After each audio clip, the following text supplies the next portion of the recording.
Obrigado, Tainara, por falar com o nosso programa e explicar direitinho o que houve. Tainara, você recebeu essas ameaças pela internet, por carta? Como é que essas ameaças chegaram até você e a Márcia Lia? Bom dia.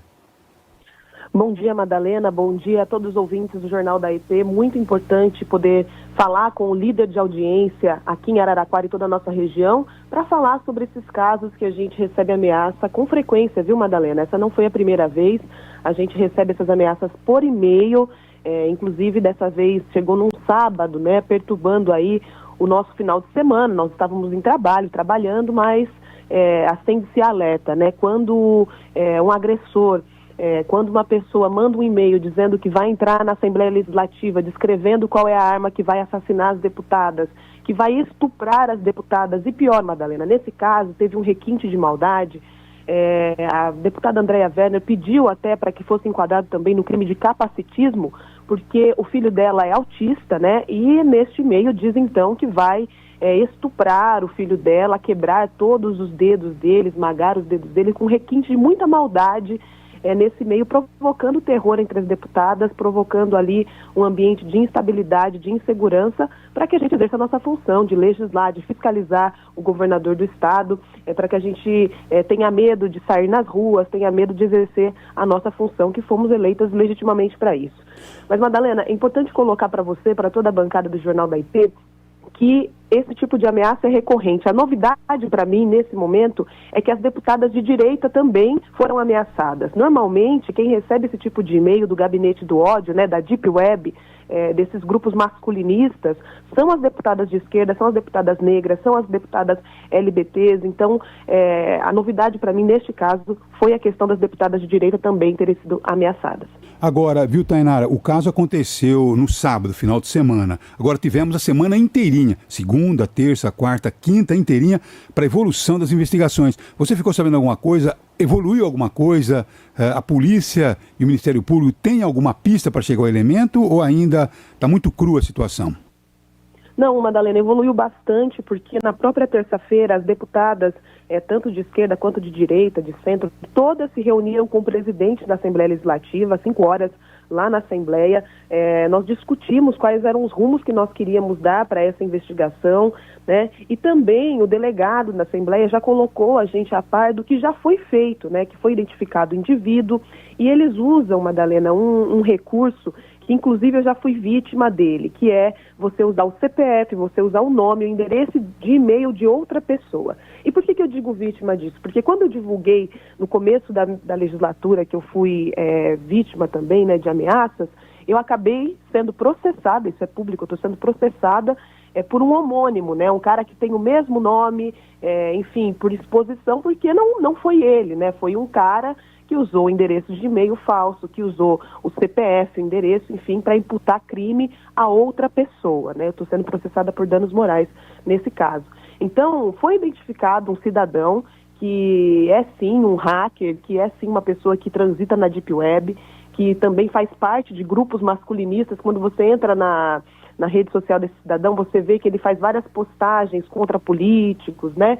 E me parece, né, que esses grupos ganham pontos quando eles criam terror. Quanto mais visibilidade, quanto mais na imprensa aparecer, quanto mais medo e terror provocarem, essas pessoas ganham pontos nesses grupos.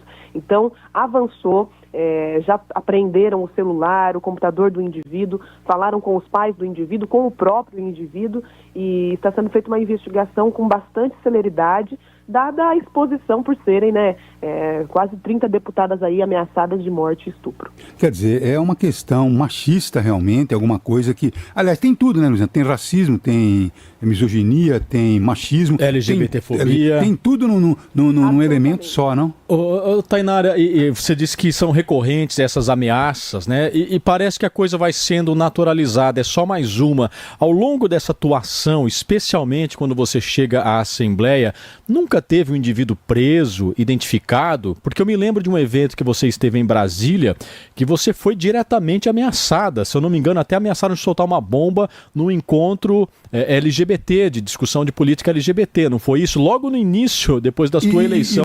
Perfeito, Luiz. Sua colocação e do Madalena são perfeitas. Primeiro, na questão da regulamentação das redes sociais, né? Virou terra de ninguém, todo mundo pode ameaçar, todo mundo pode expor, todo mundo pode, enfim, violentar pessoas através das redes. Nós temos inúmeros casos de suicídio por conta do que é postado, do que é exposto em rede social. Então, é necessária a regulamentação, sim. Infelizmente, nenhum indivíduo ainda foi preso porque eles são muito inteligentes nesse trânsito da Deep Web, né, que é muito difícil de se rastrear quem de fato fez, qual é o computador que saiu. Normalmente eles usam chapas frias dos computadores, depois inutilizam os aparelhos, então é muito difícil chegar a essas pessoas. E exatamente, Luiz, dessa atividade que aconteceu em Brasília, que eu sofri ameaça, tive que sair escoltada pela polícia de lá, com muito medo, que foi a primeira mais séria que eu recebi.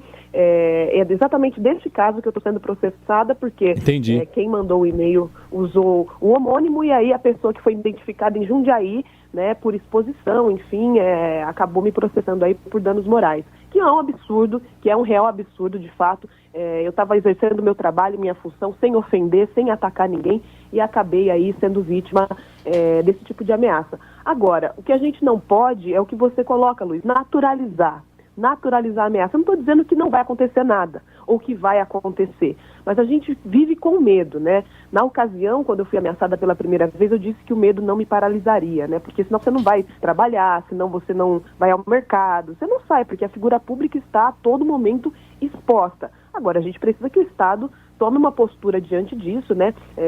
Que todos os órgãos de justiça tomem uma postura diante disso, porque se nós, que somos figuras públicas, que ganhamos bem para isso, que nós temos até uma segurança mais reforçada, sofremos desse tipo de caso, você imagina a pessoa anônima que está na casa dela, sofrendo ameaça, sendo extorquida muitas vezes, sendo ameaçada, porque isso não acontece só com figura pública. Isso está acontecendo com todas as pessoas vulneráveis, com idosos, com adolescentes que são ameaçadas de serem expostas aí fotos íntimas e tantas outras situações, e por isso que nós precisamos regulamentar, e por isso que a gente tem que endurecer a lei quanto a isso, senão nós vamos continuar sendo ameaçadas, vivendo num ambiente de insegurança, pessoas se suicidando, e nós não podemos aceitar isso.